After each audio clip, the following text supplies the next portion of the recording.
My name is Jasmine. I'm 31 years old. My whole family was in the living room, and every single one of them was looking at me with this mix of pity and concern. My aunts, my uncles, my parents, and my overachieving brother Mark, all of them. This was my intervention. They started talking about my so-called lack of direction and wasted potential. My mom was wringing her hands, her face all furrowed with what she thought was loving worry. But I knew it was really just disappointment. My dad, a guy who measures your worth by your job title, wouldn't even look at me. He just stared at the coffee table, jaw clenched. To them, I was the black sheep, the one who just floated through life. What they didn't know was that in the briefcase sitting by my feet wasn't a resume for another dead-end job. It was the notarized paperwork proving that I'd secretly paid off their mortgage. And right next to it was the doctoral degree I earned while they were all busy writing me off. I never asked to be the black sheep. It was a role they gave me, slowly, over years of quiet dismissals and loud comparisons. Being the black sheep wasn't about being wild. It was about being invisible. It was this creeping loneliness that started when I was a kid and just got worse. My brother Mark was the golden child from the moment he was born. I remember our childhood in these painful little snapshots. When Mark was 7, he made a lopsided birdhouse from popsicle sticks. My dad held it up at dinner like it was a priceless treasure and cleared a spot for it on the mantelpiece. "That's my boy," he said, his voice thick with pride. "A real builder." A year later, I spent a month building this intricate model of the solar system for the science fair. I bent wire hangers into perfect orbits and painted the planets with my mom's nail polish. It even had a little light bulb for the sun. I won first prize. When I brought the blue ribbon home, my dad was on the phone, laughing about something Mark did at soccer. I held it up. "Look, Dad." He glanced over, gave me a distracted nod, and just said, "That's nice, sweetie. Put it on the fridge." It stayed there until it fell off and got swept away with the dust bunnies. That was the pattern. Mark gets a B+, pizza night. I get a straight A report card. I get a good, keep it up. It wasn't outright cruelty, not like in the movies. It was worse. It was a complete lack of interest. They'd already decided who I was, the quiet one, the supporting character in Mark's story. As teens, the gap between us became a canyon. Mark was captain of the debate team, mostly because he was loud and confident. His grades were just average, but my parents called him well-rounded. They spent thousands on tutors to get his SAT scores up. "He's a people person," my dad would boom at family gatherings. "That's what really matters." Meanwhile, I was buried in books. I loved science and math, but to them, it was just a weird hobby. "Why don't you go out with friends?" my mom would ask, as if being an introvert was some kind of defect. The family story was set. Mark was destined for boardrooms, and I was destined for, well, they never bothered to finish the thought. The moment that really set me on my secret path happened my senior year of high school. At another awful family dinner, my uncle asked, "So, Mark, what's the plan? Harvard? Yale?" Mark leaned back, all smug. "Leaning towards a business degree at State," he announced. "Dad thinks it's a solid foundation for taking over the family firm one day." My father just beamed. Then, all eyes turned to me. My uncle asked, "And what about you, kiddo?" Before I could even say I wanted to study medicine, my dad let out this short, dismissive laugh. "Oh, we're not putting too much pressure on her," he said, waving his hand like he was swatting a fly. "She's a smart girl, but, you know, not everyone is cut out for the big leagues. We just hope she finds a nice, stable job. Something quiet. Maybe a librarian. That would suit her." A librarian. They looked at my passion, my grades, and all they saw was a librarian. It wasn't a joke. It was a verdict. I felt this cold knot form in my stomach. It wasn't anger. It was clarity. They didn't see me at all. And in that moment, I made a silent promise to myself. I would become someone they couldn't possibly ignore. But I'd do it on my own terms, in the shadows they put me in. I was going to show them what grows in the dark. After high school, I played the part they wrote for me. I went to a local community college taking basic classes. Mark, of course, went off to the big state university, with my parents footing the bill for his apartment, his car, everything. I paid my own way through community college by working as a barista, getting up at 4:30 a.m. for the opening shift. My family saw this as proof they were right all along. It's good for her, my mom would say. Teaches her the value of $1. They never asked about my classes. They just saw the brown apron and tired eyes and nodded, satisfied that I was living down to their expectations. It was the perfect camouflage. The final straw came on a Tuesday. I was cleaning the espresso machine when Mark called, laughing about some party. He'd just failed a midterm, and my dad had wired him $500 for a stress-relieving weekend. I hung up and saw my reflection in the steel of the machine, a girl in a stained apron who smelled like stale coffee. I felt this surge of defiance so strong it almost knocked me over. That night, I went to the library and checked out an MCAT prep book. Holding it felt like holding a weapon. This was my rebellion.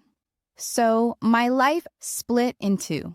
To my family, I was the aimless daughter working a series of dead-end jobs.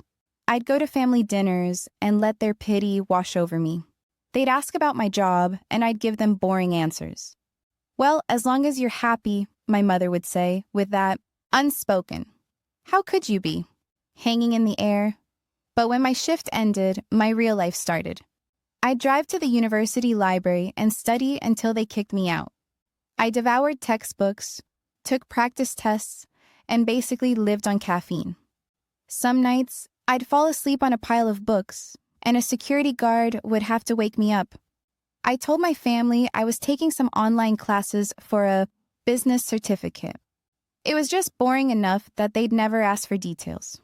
Good for you, my dad said, patting my shoulder with zero interest. Every little bit helps. The day I took the MCAT was terrifying. I felt like a total imposter, surrounded by kids whose families actually supported them. But when the test started, the fear vanished. This was it. When the results came back, I opened the email in the grocery store parking lot, my hands shaking. I'd scored in the 98th percentile. I just sat there in my car and cried.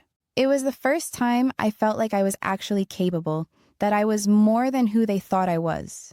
Getting into med school was the next hurdle. How do you hide medical school? I applied to programs in a city 3 hours away. When I got accepted to a top-tier university, I had to come up with the lie of a lifetime. I told my family I'd been offered a manager track position with a big logistics company. I said the job required long, unpredictable hours and was in another city. It was the perfect lie because it's what they wanted for me.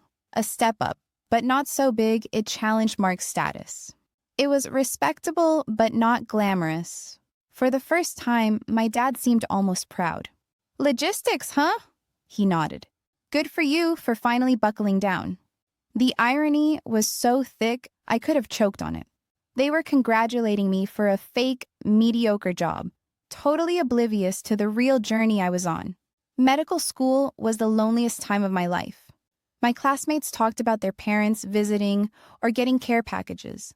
My phone was always silent. I celebrated my white coat ceremony alone and took a selfie I sent to no one. The lie was a constant wait. I'd have to duck into empty on-call rooms to take my mom's calls. How's logistics? She'd ask, and I'd invent stories about shipping manifests, my heart pounding that I'd slip up and say something medical. During my 3rd year, after a brutal 36-hour shift where we lost a patient, I stumbled back to my apartment and just broke. I wanted to call my mom so badly, but I couldn't. What would I say? That I had a tough day with spreadsheets? So I just cried myself to sleep, alone. It was during my residency, when I finally started earning a real salary, that the next part of my plan started. My parents weren't great with money. They lived just beyond their means to keep up appearances. And my brother Mark was even worse, treating the family firm like his personal piggy bank. One day, my mom let it slip that things were getting tight. Mark had made a bad investment, And the second mortgage they'd taken out for him was becoming a struggle. She tried to laugh it off, but I could hear the panic in her voice. I knew my dad would rather lose everything than admit he needed help, especially from me. And listening to my mom's forced cheerfulness, my plan crystallized. It wasn't about revenge anymore. A weirdly protective instinct kicked in. The thought of them losing their home, the house I grew up in, was unbearable. So I started secretly making payments on their mortgage. I set up an arrangement with the bank to make large, anonymous payments toward the principal. A huge chunk of my residence salary went to their house, while I lived on instant noodles and drove a 15-year-old car. The family failure was the only one holding the flock together. And they had no clue. The call came on a Thursday. It was my mother, using her "we need to talk" voice. "Sweetheart," she started, "the whole family is getting together on Saturday. At the house. It's important." "What's it about?" I asked. She hesitated. "We're all just concerned about you, honey. We feel like you're drifting, and we want to help you get on the right track." An intervention. They were staging an intervention for a practicing physician. The audacity was so staggering I almost laughed. But instead of getting angry, I just felt calm. This was it. "I'll be there," I said. Wouldn't miss it. When I walked in that Saturday, the vibe was like a funeral. They sat me on the sofa, opposite them, like I was being diagnosed. My father started. "We've asked you here today because we love you," he said, not looking at me. "And we're worried. You're 30 years old. This logistics job, it's not a life. You don't have any real prospects." My mother chimed in, "We just want you to have what Mark has. A real career, a future. It breaks our hearts to see you struggling." Then it was Mark's turn. He leaned forward, dripping with condescension. "Look, I get it. Not everyone is ambitious. But it's getting embarrassing. Dad and I were talking. We might have an entry-level opening at the firm. Administrative assistant. It's a start. An administrative assistant at the company he was running into the ground." They all watched me, waiting for me to break down and thank them. I took a slow, deep breath. Then I looked at each of them, right in the eye. "I appreciate your concern," I said, my voice perfectly calm. "I appreciate you all sharing your perceptions of my life." I reached down and clicked open my briefcase. The sound echoed in the silent room. "You're worried about my lack of direction," I continued, pulling out a thick document with a gold seal. "For the past 8 years, my logistics job has been medical school and a residency in emergency medicine."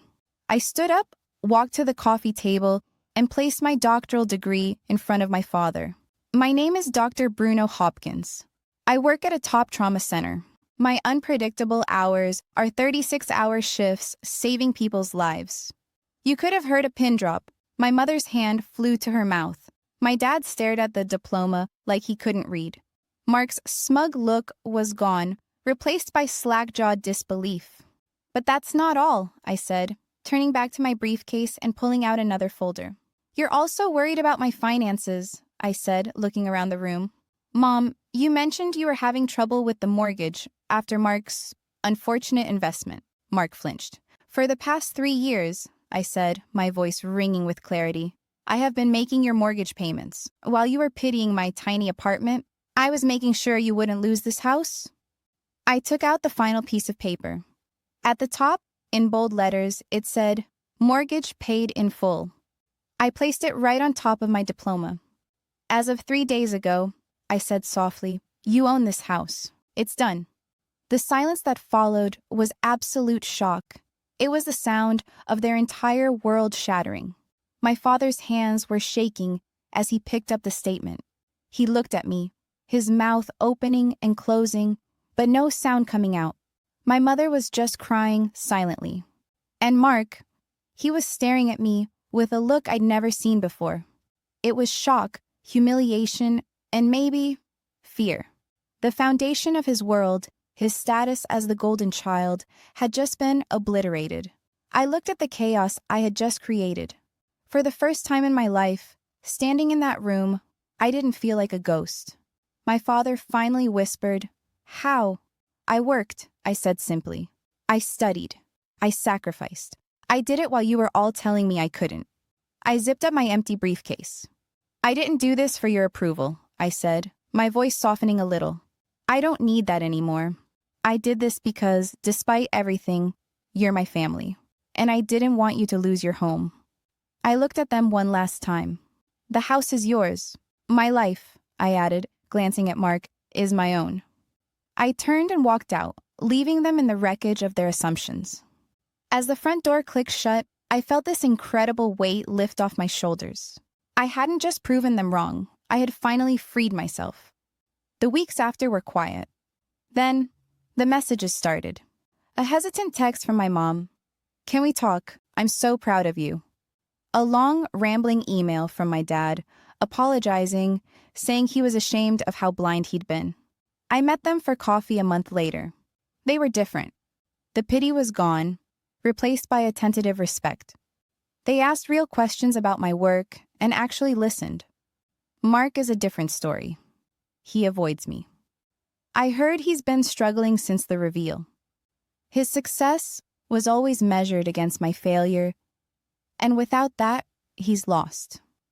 In a way, I feel bad for him. Being the golden child was its own kind of prison. But my journey was never really about them. It was about me reclaiming my own story. The biggest shock wasn't what I did to them. It was realizing that my worth was never up for debate. It was always mine. For anyone out there who has ever been made to feel like the black sheep, who's been underestimated or written off, know this. Their opinion is a reflection of them, not a measure of your potential. Let their doubt be your fuel. Build your life, even if you have to do it in silence. Your success will be the only answer you ever need to give. The validation that comes from proving yourself to yourself is the only kind that ever truly matters. What did you think of this story? Have you ever had to prove someone wrong? Let me know your own stories in the comments below. And if you want to hear more stories about overcoming the odds, make sure to like and subscribe. Thanks for watching.